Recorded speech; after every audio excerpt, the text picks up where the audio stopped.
student, I am Balpal Maurya. Today in class 10th we read about respiratory system in human or man. तो dear student, आज class 10th में हम study करेंगे किसकी respiratory system in human. Respiratory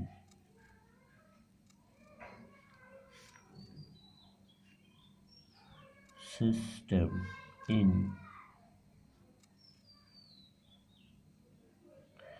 human. तो dear student, आज हम human में रेस्पिरेटरी सिस्टम को स्टडी करेंगे। तो we know that the main organ of human respiratory system are consist of following part. तो ह्यूमन में जो रेस्पिरेटरी सिस्टम होता है उसमें निम्न पार्ट पाए जाते हैं। तो हम कह सकते हैं the main organ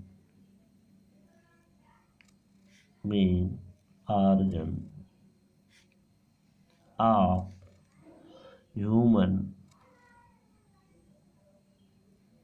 respiratory system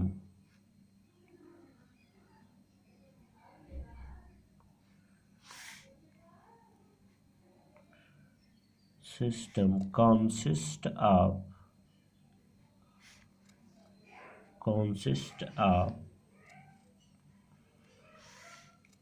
क्या क्या कंसिस्ट रखता है, यहाँ पे हम देखेंगे।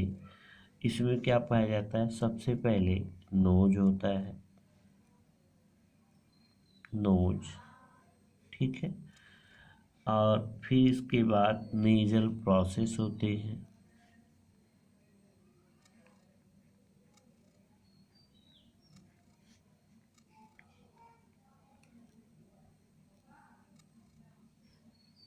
नेजल प्रोसेस या इसी को नेजल कैविटी कहते हैं।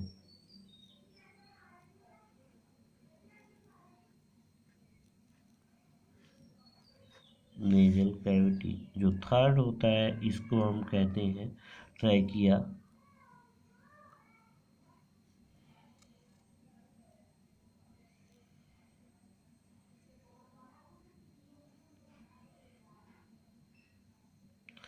ट्रैकिया और फिर इसके बाद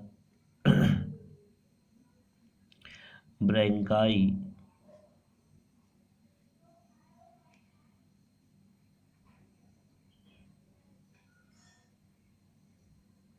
ब्रैंकाई, ठीक है। और ब्रैंकाई और फिर क्या पाया जाता है? लंग्स।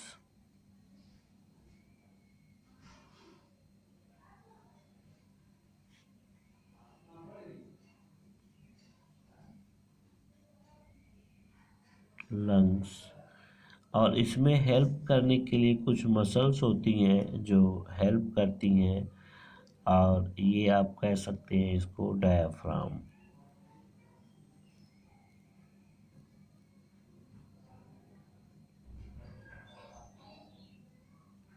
ये क्या है? डायफ्राम। तो डियर स्टूडेंट, हम समझ सकते हैं कि जो ह्यूमन का रेस्पिरेटरी सिस्टम है उसमें नोज पाया जाता है, नेजल पासेस या नेजल कैविटी पाई जाती है, ट्रैकिया होता है, ब्रैंकाई होती है, और इसको हम लंग्स कहते हैं जो मेन रिप्रोडक्टिव ऑर्गन्स होता है, और इसके बाद क्या होता है आपका? डायफ्राम, ठीक है। तो ह्यूमन रेस्पिरेटरी सिस्टम बिगिंस, जो ह्यूमन का रेस्पिरेटरी सिस्टम जो होता है बिगिंस होता है नोज से। कहाँ से स्टार्ट होता है? नोज से। आवर नोज हैज़ 2 होल, हमारे नोज में 2 होल होते हैं, ठीक है, जिनको हम नॉस्ट्रिल के नाम से जानते हैं। तो नोज में क्या होते हैं? 2 होल पाए जाते हैं, इसको हम नॉस्ट्रिल के नाम से जानते हैं। अब इन्हीं नोज से आगे की तरफ, जब इन्हीं नॉस्ट्रिल से हम आगे की तरफ जाते हैं तो ये लीड करती हैं कहाँ पर? एक वाइड चैम्बर कैविटी होती है जिसको हम कहते हैं नेजल प्रोसेस या नेजल कैविटी। क्या होती है? Nasal cavity. और इसी के थ्रू जो है एयर क्या होता है पाया जाता, इंटर करता है ह्यूमंस के लंग में, ठीक है। तो ये नेजल कैविटी होती हैं। अब जो नेजल कैविटी होती हैं ये आउटर साइड से एयर को क्या करती हैं, ड्रेन करने का काम करती हैं।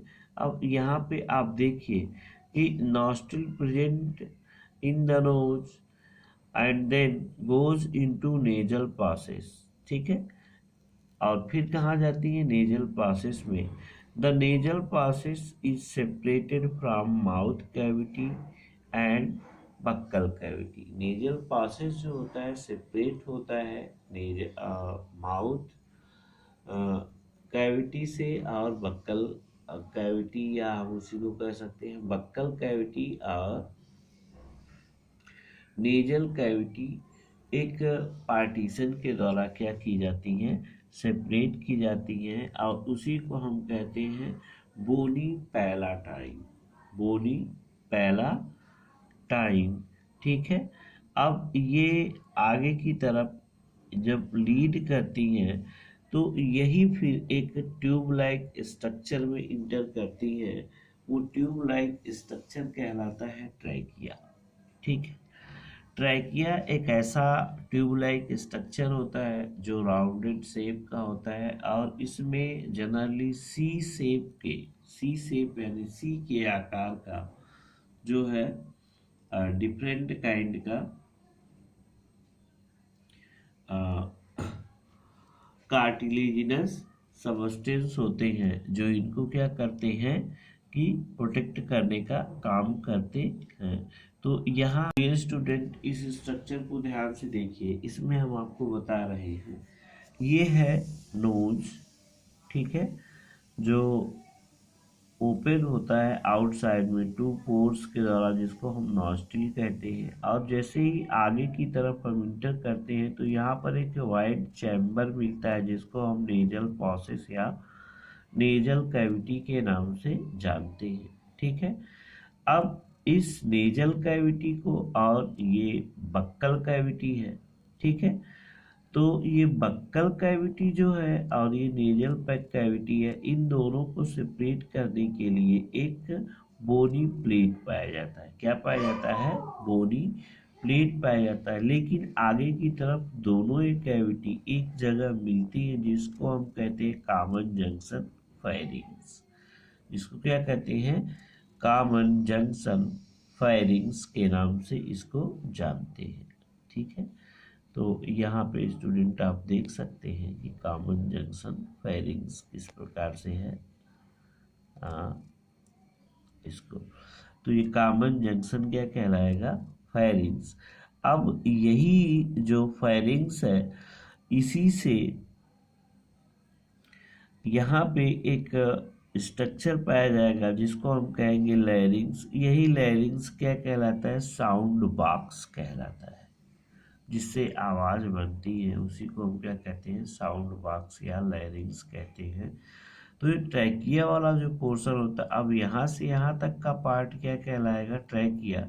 ये लॉन्गिट्यूडनल ट्यूब लाइक स्ट्रक्चर होता है, ठीक है, या पाइप हम कह सकते हैं। और इसमें सी शेप के सर्कुलर स्ट्रक्चर जो आप देख रहे हैं इन्हीं को हम क्या कहते हैं, कार्टिलेज।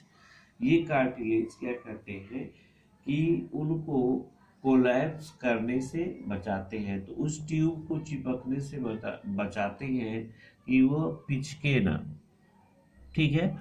तो ट्रैकिया क्या होती है, नॉन कोलैप्सिबल होती है। और नॉन कोलैप्सिबल क्यों होती है, due to presence of cartilaginous C shape structure. तो कार्टिलेजिनस सी शेप स्ट्रक्चर होने की वजह से ये क्या होती है कि ये नॉन कोलैप्सिबल होती हैं।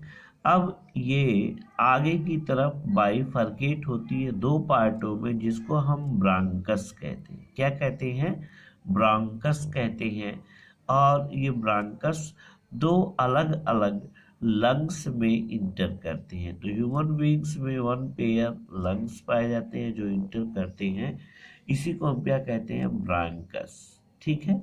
अब ब्रांकस अलग अलग लंग्स में इंटर करेंगे, एक लेफ्ट साइड में और दूसरा कहाँ होगा, राइट साइड में, ठीक है। तो ये राइट साइड, ये लेफ्ट साइड है। अब ये धीरे धीरे आगे डिफ्रेंशिएट होती हैं। अब ये छोटे छोटे स्ट्रक्चर जो मिलते हैं इसी को हम क्या कहते हैं, लंग्स के अंदर।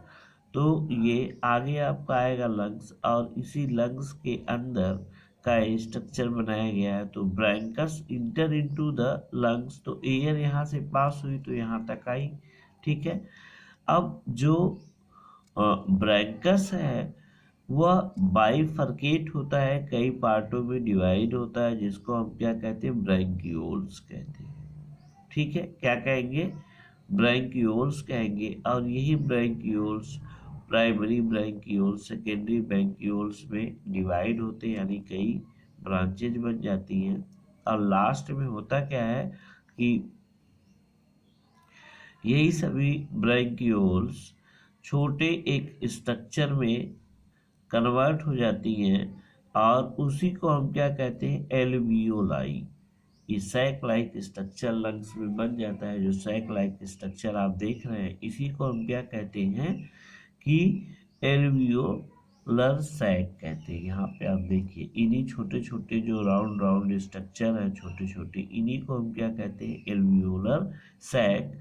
और एयर इन्वायरमेंट से जब आती है तो इन्हीं एल्वियोलर सैक में ये क्या करती है, गैसों का एक्सचेंज करती है। गैसों का क्या होता है, एक्सचेंज होता है by the process of simple diffusion. किस प्रोसेस के थ्रू, सिंपल डिफ्यूजन प्रोसेस के थ्रू ये क्या करते हैं, गैसेस को क्या करते हैं कि एक्सचेंज करते हैं, जिसके थ्रू ये रेस्पिरेशन प्रोसेस या ब्रीदिंग प्रोसेस को कंप्लीट करते हैं। तो ये जो एल्वियोलर सैक होते हैं ये सिंगल मेम्ब्रेन के बने होते हैं, सिंगल हाईली वैस्कुलराइज्ड मेम्ब्रेन के बने होते हैं। और हाईली वैस्कुलराइज्ड और सिंगल मेम्ब्रेन या एक थिन लेयर या एक सिंगल लेयर सेल्स के बने होते हैं। तो इसी में डिफ्यूजन का प्रोसेस क्या होता है, टेक प्लेस होता है, और जिसकी वजह से ये डिफ्यूजन प्रोसेस क्या करते हैं, एक दूसरे से कर लेते हैं, यानी ऑक्सीजन इंटर हो जाती है और कार्बन डाइऑक्साइड बाहर की तरफ चली जाती है ब्लड में। तो यहीं पर गैसेस का एक्सचेंजेस होता है। और नीचे की तरफ ये डायफ्राम पाया जाता है जो रिस्पायरेशन में बहुत ही हेल्प करता है, यानी ब्रीदिंग प्रोसेस में क्या करता है, ये हेल्प करने का काम करता है। तो इस प्रकार से आप देखें कि ह्यूमन बीइंग्स में जो रेस्पिरेटरी सिस्टम है वो डिफरेंट पार्ट को रखते हैं, ठीक है। तो आगे भी हम यहाँ पे देखते हैं कि इसमें ये क्या है, ह्यूमन बीइंग्स का रेस्पिरेटरी सिस्टम है। डियर स्टूडेंट आगे की तरफ हम क्या देखेंगे, यहाँ पे देखिए। अब हम देखते हैं कि ये जो यहाँ पे पूरा टोटल आपको समझ में आ गया होगा कि नोज क्या है, नेजल प्रोसेस क्या है, ट्रैकिया क्या है, ब्रैंकाई क्या है, और लंग्स क्या है। और लंग्स के अंदर जो स्ट्रक्चर पाया जाता है, तो किसी भी लंग्स की जो फंक्शनल यूनिट होती है, द फंक्शनल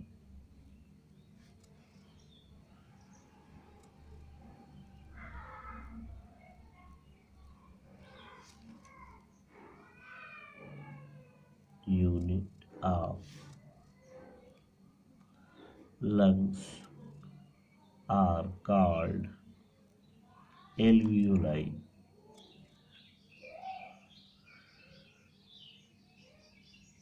एल्वियोलाई होती है, और एल्वियोलाई का स्ट्रक्चर ये ऐसे होता है, राउंडेड। ये सिंगल लेयर की बनी होती है, ठीक है। और ये सैक होता है, एल्वियोलर सैक।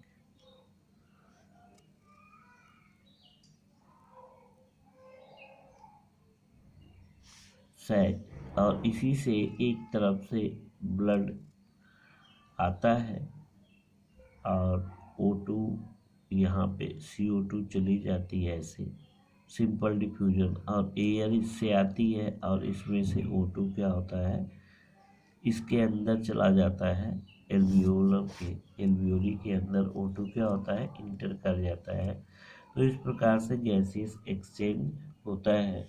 ठीक है, तो नेक्स्ट डे हम आपको बताएंगे कि व्हाट इज गैसियस एक्सचेंज, किस प्रकार से होता है, इसकी स्टडी नेक्स्ट डे करेंगे।